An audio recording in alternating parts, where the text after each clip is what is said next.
सभी लोगों को प्रणाम। पहला जय श्री राम। आज आगे की कथा सुंदरकांड शुरू हो गया। इसमें हनुमान जी सीता जी की खोज में निकल चुके हैं।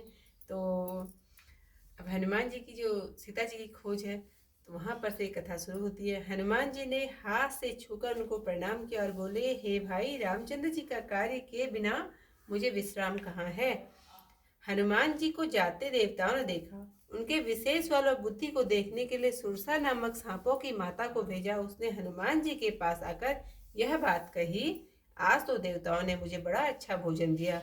यह सुनकर हनुमान जी हंसकर बोले, राम जी का कार्य जब मैं लौट कर आऊं और सीता की खबर रामचंद्र जी को सुना दूं, तब आकर तुम्हारे मुख में बैठूंगा। हे माता, मैं सच कहता हूँ, मुझे जाने दो। अब किसी भी उपाय से न जाने दिया। तब हनुमान जी ने कहा, मुझे खा क्यों नहीं लेती। उसने योजन भर मुंह फैलाया। तब हनुमान जी ने अपने शरीर को दूना बड़ा बना दिया। उसने 16 योजन का मुंह किया। तब हनुमान जी तुरंत 32 योजन के हो गए। सुरसा ने जितना जितना वजन बढ़ाया, उससे दूना रूप हनुमान जी ने दिखाया। तब सुरसा ने 100 योजन का मुंह किया। तब हनुमान जी ने बहुत छोटा सा रूप धारण कर लिया और सुरसा के मुख में घुस गई। फिर बाहर आए और सिर नवाकर विदा मांगी। तब सुरसा बोली, मुझे देवताओं ने जिसलिए भेजा था, सो मेरे द्वारा तुम्हारी बुद्धि और बल का वे जान लिया। तुम बड़े बलवान और बुद्धिमान हो, रामचंद्र जी के सब कार्य करोगे, यह आशीर्वाद देकर वह चली गई। तब हनुमान जी प्रसन्न होकर चले। समुद्र में एक राक्षसी रहती थी। वह माया करके आकाश में उड़ते हुए पक्षियों को पकड़ लेती थी। जीव जंतु जो आकाश में उड़ते थे, उनकी परछाई जल में देखकर उस छाया को पकड़ लेती थी, जिससे वह उड़ नहीं सकता था। ऐसे सदैव आकाशचर्यों को खाया करती थी। वही कपट हनुमान जी से भी किया। हनुमान जी ने उसे तुरंत पहचान लिया और उसे मारकर पवन पुत्र मतिधीर समुद्र तट पर जा पहुंचे। वहां जाकर वन की शोभा देखी।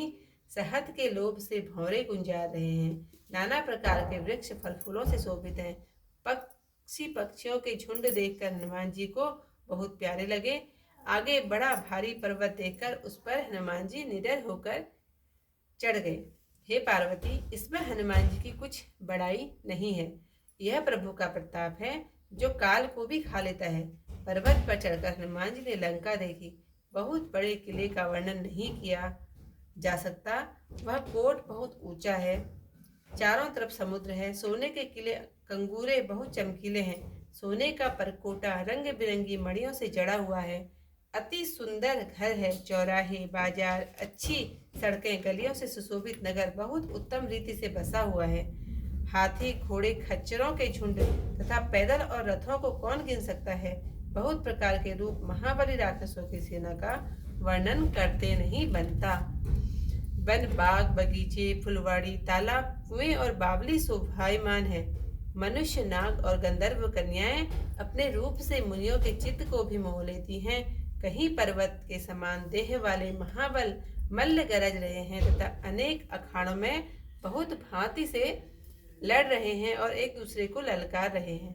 भयानक शरीर से योद्धाओं के दल बड़ी सावधानी से नगर के चारों ओर पहरा दे रहे हैं। कहीं राक्षस, भैंसे, मनुष्य, गायें, गधे, बकरे भक्षण कर रहे हैं। तुलसीदास जी ने इनकी कथा बहुत थोड़ी सी कही, क्योंकि ये श्री राम जी के बाण रूपी तीर्थ में शरीर छोड़ अवश्य मोक्ष पावेंगे। नगर के बहुत से पहरेदारों को देखकर हनुमान जी ने मन में विचारा कि बहुत छोटा सा रूप धारण कर रात्रि के समय नगर में मैं प्रवेश करूंगा। तो जो कथा है वो तो रोज थोड़ा थोड़ा करके सुनाई जाती, तो थोड़ा सा कल को इससे आगे कथा सुनाऊंगी। जात पवन सुत देवन देखा, जाने कहूँ बल बुद्धि विशेषा। सुरसा नाम अहिन के माथा, पठि अनि आई कहीं तही बाता। आज सुरन मोहि दीन आहारा, सुनत वचन कह पवन कुमारा। राम काजु करि फिर मैं आओ, सीता कही सुधि प्रभु ही सुनाओ। तब तब बदन पैठी अहु भाई, सत्य कहूँ मोहि जान दे माई। कवने जतन दे नहीं जाना, गस सिन मोहि कहे हनुमाना। जो जन भरि तेहि बदन उपसारा, कपितनु कीन दुगुन विस्तारा।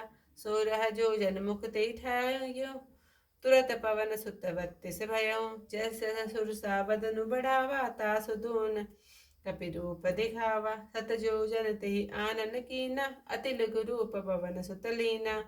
वदन पैथि पुनि बाहिर आवा, मांगा विदाता ही सुरनावा। मोहि सुरन तेहि जेहि लागी पठावा, बुद्धि बल मरम तोर मैं पावा। राम काज सबु करी हूँ, तुम बल बुद्धि निधान। आशीष दे गई सो हरस चले हनुमान। निश्चर एक सिंधु मोहराही, करी माया नभु कै खग गाई। जीव जंतु जे गगन उड़ाई, जल बिलोकित न कै परिछाई। गाय छाह सक सो न उड़ाई, एहि विधि सदा गगन चर खाई। सोई छल हनुमान कह कीना, तासु कपट कपि तुर तहि चीन्हा। ताहि मारि मारुत सुत वीरा, बारदि पार गयो मत धीरा। तहाँ जाई देखी वन शोभा, गुंजत चंचरीक मत लोभा। नाना तरु फल फूल सुहाए, खग मृग बंद देखी मन भाए। शैल बेसाल देखी एक आगे, तापर धाई चढ़ो भय त्यागे। उमान कछु कबि कै अधिकाई, प्रभु प्रताप जो कालहि खाई। गिरि पर चढ़ी लंका तहि देखी, कहीं न जाए अति दुर्ग विशेषी। अति उतंक चल रिधि चहु पासा, कनक कोट कर परम प्रकाशा। कनक कोट विचित्र मणिकृत सुंदरायतना घना।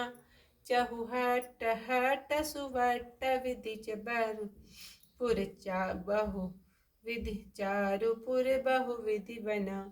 गजबाजी खच्चर निकर पतचर, रथ वरूथ निको गने। बहुरूप निशिचर चूत, अति बल सेन वरनत नहीं बने। वन बाग उपवन वाटिका, सर कूप वापी सोहहि। नर नाग सुर गंधर्व कन्या, रूप मुनि मन मोहहि। कहु माल देह विशाल शैल समान, अति बल गर्जहि। नाना अखार न फिरहि, बहु विधि एक एक न तरजहि। करि जतन भट कोटिन विकट तन, नगर चहु दिसि रचहि।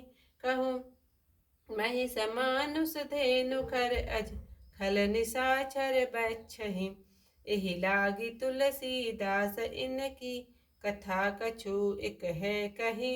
रघुवीर सर तीरथ शरीरनि, त्यागी गति पैहहि सही। पुर रखवारे देखी बहु, कपि मन कीन विचार। अति लघु रूप धरो निसि, नगर करो पैसार। सियावर रामचंद्र पद जय, शरणम शंकर हरि ओम। जय जय सिया राम। मंगल भवन अमंगल हारी, उमा सहित जहि जपत मुरारी। आज की कथा, रामायण की कथा यहीं पर समाप्त। कल खुद से आई कथा के साथ आप लोगों से फिर मिलते, तब तक के लिए सभी लोगों को प्रणाम। जय श्री राम।